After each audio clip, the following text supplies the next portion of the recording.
Hello everyone. I want to talk from the book of Genesis, and I want to look at Genesis 11 and verse 31. And it says this: Terah took his son Abram, and together they set out from Ur of the Chaldeans to go to Canaan. And when they had come to Haran, they settled there. I want to talk about Don't Stop Now. You know, it was a great song by Queen, Don't Stop Now. But you know, there's something I want to talk about to help us understand about it's easy to settle for good when God's got something better.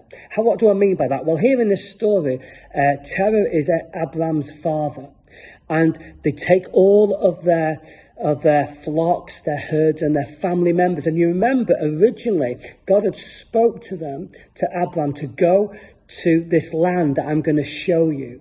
And he was going to take him to the land of Canaan, which was the promised land that we know of in the scriptures.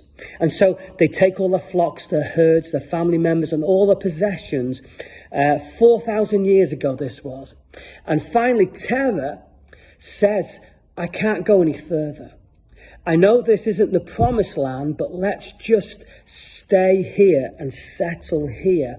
This land is good. You know, the land that they settled in Haran was a good place. There was lots of fertile land. There was lots of good things going for Haran. It was a very prosperous place. They thought, well, you know, if we stay here, if we settle here, we'll be okay. If we settle here, we can make this land really good. There's good provision in the land. Everything's here for us. Let's stay here. But the thing was that God had told them to go to the promised land. Okay? God had told them not to go to Haran, but to go to Canaan. And so maybe like Abraham's father, you've already settled halfway. You see, this was halfway between them and the promised land. And sometimes when we have dreams, when we have goals in our lives, and when God spoke to us about something specific, it's easy to stop halfway. But here I want to say to you today, don't stop now.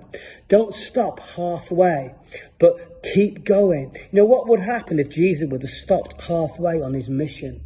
And he didn't complete the mission that God had sent him. But thank God he completed the mission that God had called him to. He went to the cross. He set his face like a flint, the Bible says, to Jerusalem. He went to the cross, despising the shame, because he knew there was a joy that was set before him. He knew that was God's plan and God's will for his life. And you know, it's easy to settle.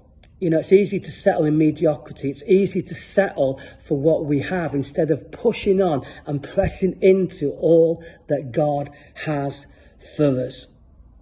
You know, halfway. How many of us give up halfway? How many of us just give up halfway to our goals? Halfway to what God has said, and we just give up. You know, it's very easy to give up halfway, but God, I want to challenge you today to don't give up. Don't stop now. Don't settle for the good instead of God's best. You know, I'm challenging us today to pull up your stakes, pack up your tents, get your belongings and start moving forward again. Do not stop now. You are made for more than good enough. Enlarge your vision. You may have had a delay. That's okay. But you can begin again today. In other words, you know, you may have had a delay. You may be struggling at this time halfway. You may say, well, this looks good. You know, let's just camp here. But no, get your stuff. Keep moving forward. Keep moving forward with God. Keep pressing in to what God has called you to have and to take hold of by faith. Don't settle in Haran when God has called you to Canaan, the promised land. Be blessed, everyone.